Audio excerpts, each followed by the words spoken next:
ಅಯೋಧ್ಯೆ ನಗರವನ್ನು ಬಿಟ್ಟು ದಟ್ಟವಾದಂತಹ ಭಂಡಾರಕ್ಕೆ ನಾವು ಒಲೆವಾಸಕ್ಕಾಗಿ ಬಂದಿದ್ದೇವೆ. ಇಲ್ಲೊಂದು ಪರ್ಣಕುಟೀರ ನಿರ್ಮಾಣ ಮಾಡಿ ಸಂತೋಷದಿಂದ ಜೀವನ ನಡೆಸುತ್ತಾ ಇದ್ದೇವೆ. ಸ್ವಾಮಿ, ಏನು ಹೊರಗಡೆ ನೋಡಿ, ನೋಡುತ್ತಾ ಇದ್ದೀನಿ. ಎಷ್ಟು ಚಂದವಾಗಿದೆ. ಬಂಗಾರದ ಮೈವರಣದಿಂದ ಕೂಡಿರುವಂತಹ ಜಿಂಕೆ ಮರಿ ಈ ಕಡೆಗೆ ಓಡಿಕೊಂಡು ಬಂದಿದೆ.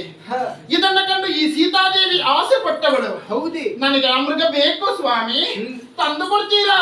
ಅರಸಿ ಅರಸ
ಈ ಪಂಚವಟಿಗೆ ಬಂದು ಅದೆಷ್ಟೋ ಕಾಲಗಳೇ ಕಳೆದು ಹೋಯಿತು. ಸತ್ಯ. ದಿನನಿತ್ಯವೂ ಪ್ರಾಣಿ ಪಕ್ಷಿಗಳ ಕೂಗನ್ನ ಕೇಳಿಸಿದ್ದವರು ನಾವು.